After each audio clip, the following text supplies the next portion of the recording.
Hello, this is Irving Torres. Welcome back to my channel. Today I'm just gonna show you the process of painting two cats. First, as you can see, I'm using earth colors and just making a really quick sketch, trying to be careful with the proportions, symmetry, and trying to catch the overall shapes. I'm gonna do the same thing with the other cat. And as you can see, I kind of erased a little bit. I just took a napkin and went over that painted area and just wiped it off because I didn't like the shapes that I drew with the paint. As you can see now, I have my two paintings ready with the sketch, and now on the cat to the right, I'm just painting the midtones, and I'm trying to find variety of color to give it a little more richness. The colors on this cat are muted. They're earthy and muted, and I'm trying to get some colors like greens, reds, yellows, and trying to go over all those shapes, and trying also to do nice brush strokes here and there. I'm not using like the thickest paint because this is gonna change later. It is when you have a commission like this, I like to do them together because they're small paintings, and why not? I mean, it's a good practice, and you can compare and contrast both cats. As you can see, I'm adding a little more texture and more color, and I'm adding a little bit more light colors, and also I'm working on the eyes now. I think the color in the eyes is a little saturated, but I think I'm gonna change that a little later. Now I'm trying to do a little more detailing. The detail will show the shapes better because remember I told you this cat only has muted colors, so that'll help.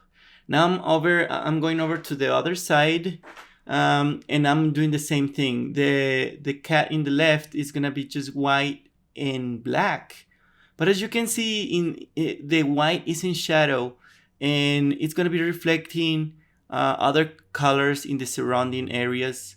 For example, you can see some purples, greens, and reds in there, and they're not too saturated. They look saturated because the other colors are earthy, but once I put the black, you're gonna see that they're muted. So now I'm putting in the black paint and just trying to find the shapes, and as you can see, I'm trying to cover as much area as I can with that black, and I'm trying to define the eyes also. Uh, One thing that I didn't like about what I had just painted is that the cat looked older, and my client said that it was younger, so I'm gonna change that later. Now let's go over to the other cat. As you can see, I have a close-up, and I'm trying to now find the details. I'm not going to my blackest white black, but it's pretty dark. It's pretty.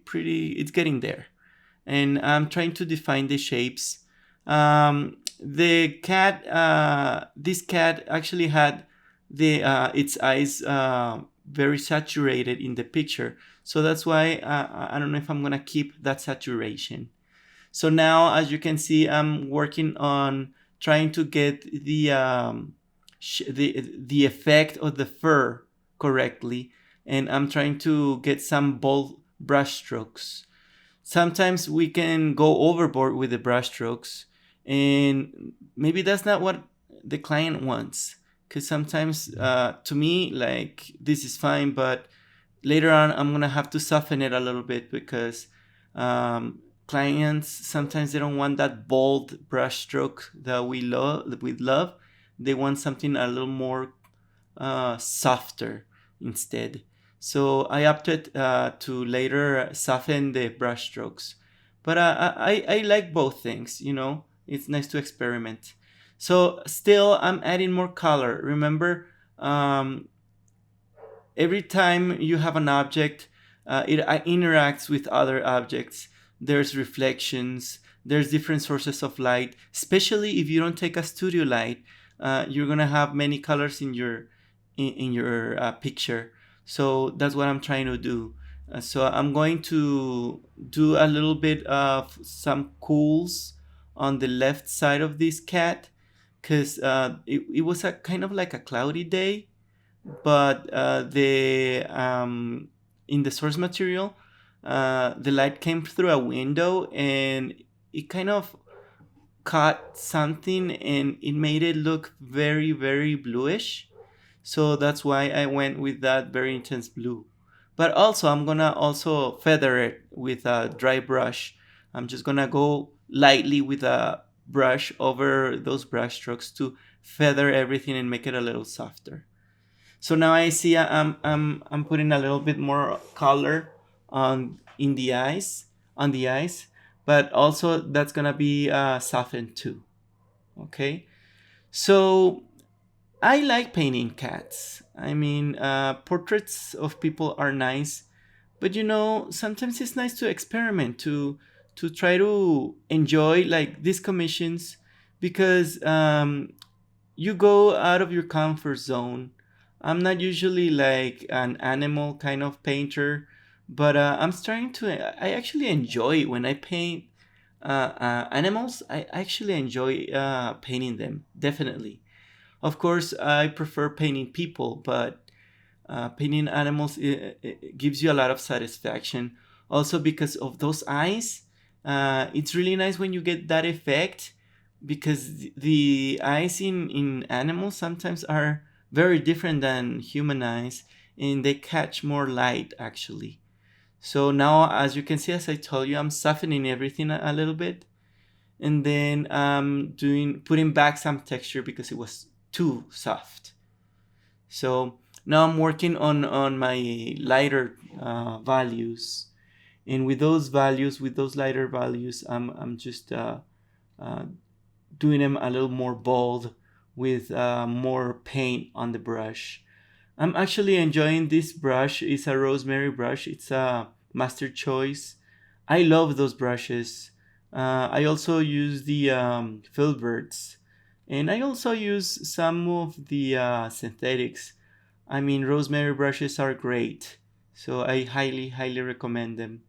And as I was telling you, I mean, I love painting people. That's what I love. But once you go out of your comfort zone, you experiment and it feels great.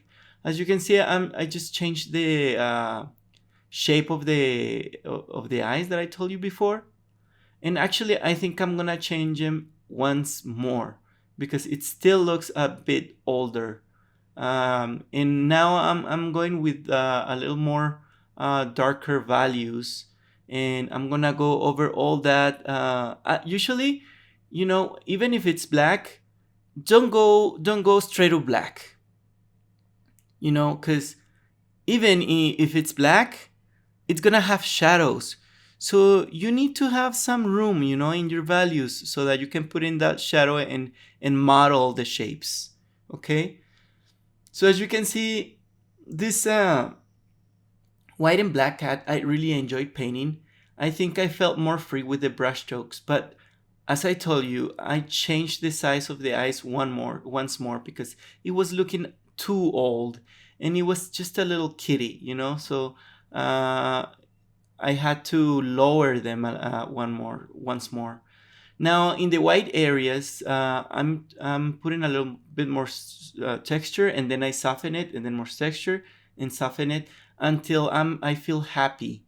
So now I'm trying to do that, lower the eyes, and I'm just gonna put some black paint over what I just painted, and then shape it. This is a good example of how great oil painting is, because it's very forgiving. People tend to think that oil paints is not forgiving. I mean, it's more forgiving than acrylics and watercolors. And also, I just love how it feels painting.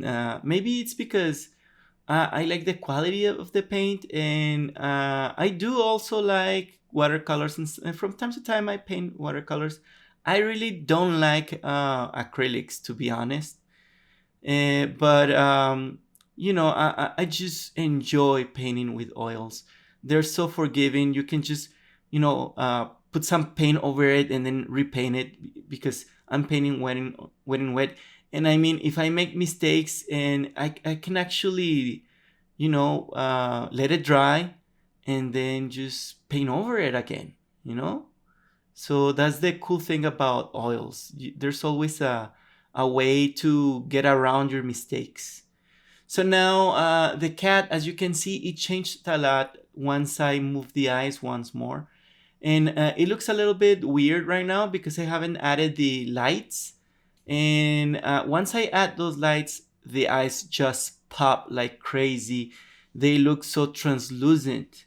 So how do I do that? I usually leave my most saturated colors for at the end, and that's what you're seeing right now. See how those reflecting lights in the eyes are making it look so like almost like crystals.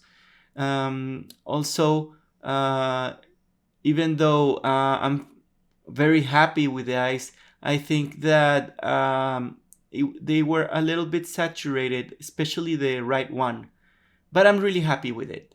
Now I'm just gonna put some textures and final touches in this cat, and I'm just gonna do the background. And this was a commission for a friend of mine. Don't be shy to post in on your social media, that you're doing commissions. Sometimes you need money for the materials. Sometimes, I have a full-time job. I'm an English teacher for Spanish speakers here in Mexico, and it doesn't pay great money, but it pays the bills. So I do this in my free time, and sometimes we complain that we don't have time, but we do. So this is it. Thanks for watching. See you next time.